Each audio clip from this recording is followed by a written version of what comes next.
Ṣé àlàáfíà ni ẹwà gbogbo lé ń kọ́?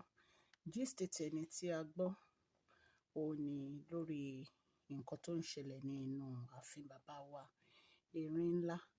Ẹ̀yin náà mọ̀ pé kò sí ìgbà tí a kì í fún yín ní àwọn update yìí. Ní ojoojúmọ́ ni à ń mú update wá fún yín. Lálákọ̀ọ́kọ́ mo kí gbogbo ẹ̀yin tí ẹ̀ ń ṣe ọjọ́ ìbí. Ẹ kú ọdún, ẹ kú ìyèdún, ẹ̀mí yín á ṣe púpọ̀ ọdún láyé. Èní ni May 8, 2025. Ọlọ́run Elédùmarè ó máa dá ẹ̀mí yín sí o. Ẹ máa pẹ́ láyé ní agbára Ọlọ́run.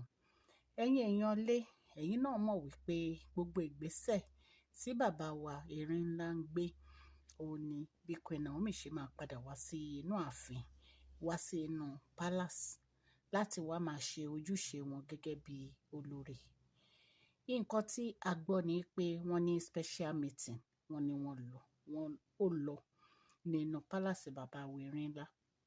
Wọ́n ní ṣùgbọ́n special meeting yìí, wọ́n ní àwọn family kábíyèsí wà ń bẹ̀, wọ́n ní àwọn family Queen Naomi wà ń bẹ̀, wọ́n dẹ̀ ní àwọn Dr. Elizabeth, wọ́n ní Dr. Elizabeth wà ń bẹ̀. Wọ́n ní ṣùgbọ́n nígbà tí àǹtí wáyé tó gbọ́ tó fẹ́ wá sí ibẹ̀, wọ́n ní wọn ò jẹ́ kó wá. Wọ́n ní kábíyèsí ní pé kó máa lọ, wípé àwọn ò fẹ́ ní ibi meeting yẹn. Kí ló dé tí bàbá wa Erinlá fi ní kó máa lọ? Ọ̀rọ̀ yẹn ó jẹ́ kàyéfì fáwa náà nígbà tá a gbọ́ gist yìí pé kí ló dé tí bàbá wa Erinlá ní kí àǹtí wáyé kó má attend the meeting èyí tí wọ́n ń ṣe. Ẹ̀yin náà mọ̀ pé láti ìgbà tí àǹtí wáyé tó ti padà dé láti London, oríṣiríṣi nǹkan ni ó ń ṣẹlẹ̀ tó jẹ́ pé ó yà wá lẹ́nu, tó dẹ̀ jẹ́ pé ó jọ wá lójú. Ṣùgbọ́n wọ́n ní ó really jẹ́ nǹkan tó jẹ́ pé ó yà wá lẹ́nu nígbà tí a gbọ́ pé meeting tí wọ́n ṣe yìí, wọ́n jẹ́ kí àǹtí wáyé kó wà ń bẹ̀. Wọ́n ní Dr. Elizabeth nìkan nínú àwọn ìyàwó bàbá wa Erinlá, wọ́n ní àwọn nìkan ni wọ́n attend the meeting yìí. Ẹ̀yin èèyàn lé, ẹ̀yin náà mọ̀ wípé Dr. Elizabeth àti Queen Naomi ibi tán dì sí kò yé wa. Nítorí pé àtìgbà tí Dr. Elizabeth tán ti wà ní inú ààfin bàbá wa Erinlá, wọ́n ń ṣe ojúṣe gẹ́gẹ́ bí èèyàn dáadáa sí Queen Naomi. Wọn ò dẹ̀ fẹ́ nǹkan kan tó yẹ pé ó máa really affect Queen Naomi. Recently la gbọ́ wípé àǹtí Waharo wọ́n lọ sí church Queen Naomi, wọ́n lọ bá àwọn elders church wọn, wọ́n ní kán máa bẹ Queen Naomi, wípé kí Queen Naomi dáríjì àwọn, wípé nítorí gbogbo nǹkan tó ń ṣẹlẹ̀ nínú palace bàbá wa Erinlá yìí, wípé ó tojú sú àwọn, wípé àwọn fẹ́ kí wọ́n bá wọn dá sí, kí wọ́n bá wọn yanjú gbogbo wàhálà èyí tí ó wà láàrin wọn yìí.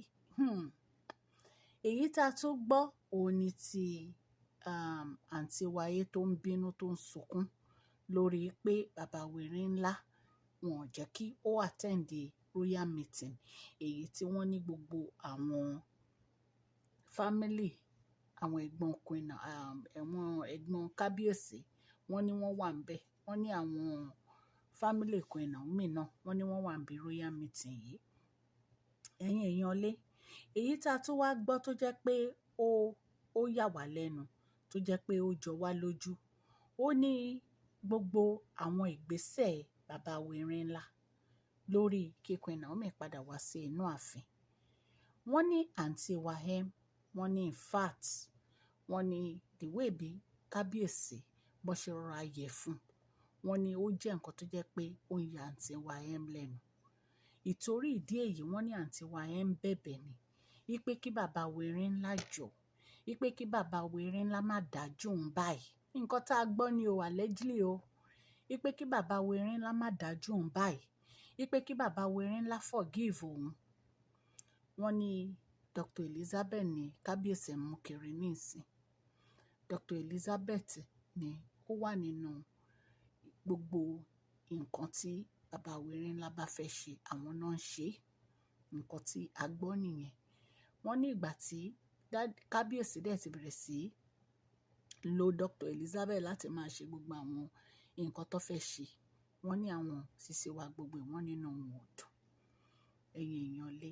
Ṣùgbọ́n gbogbo àdúrà wa ò ní pé kí Queen Naomi wọ́n padà wá sí inú ààfin. Torí meeting tí wọ́n ní wọ́n ń ṣe yìí, tó ń ṣe, tó jẹ́ pé àwọn family attend, wọ́n ló ní ṣe pẹ̀lú bí Queen Naomi ṣe máa padà wá sí inú ààfin. Nǹkan tá a gbọ́ nìyẹn. Èyí náà kúkú mọ̀ pé gbogbo àti ọjọ́ yìí la ti ń sọ pé a fẹ́ ìrẹ́pọ̀, a fẹ́ kí kábíyèsí àti Queen Naomi kọjọ máa jáde pọ̀ bó ṣe ń jáde pọ̀. A fẹ́ kọjọ máa lọ sí gbogbo ibi tó bá ń lọ. Torí Queen Naomi have go through a lot. Wọ́n ti go through a lot nínú ààfin yẹn. Kì í ṣe nǹkan kékeré ni wọ́n go through. Gbogbo wa náà la rí ibi tí gbogbo ọ̀rọ̀ yìí ti jẹyọ, tó dẹ̀ ṣẹ̀ sí, tó jẹ́ pé àwọn sisi wa gbogbo ìwọ̀n fẹ́ rí Queen Naomi. Gbogbo ìjà wọn ni pé kí Queen Naomi má padà wá sí inú ààfin. Ṣùgbọ́n wọ́n ní àǹtí wa wọ́n ní wọ́n lọ bẹ̀ wọ́n ní church àwọn Queen Naomi pé kán bá wọn parí gbogbo wàhálà yìí. Ṣé mọ̀ pé ọjọ́ tó lọ rí Queen Naomi ní Royal Mansion, wọ́n ní Queen Naomi ní kó má súnmọ́ àwọn, kó má súnmọ́ family àwọn, kó stay away from àwọn. Ṣùgbọ́n wọ́n ní àǹtí wa wọ́n ló lọ bẹ̀bẹ̀.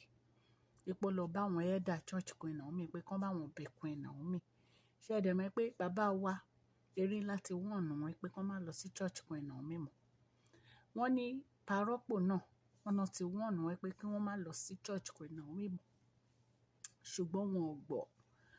So I think pé bóyá nítorí kábíyèsí ò ní time fún gbogbo wọn.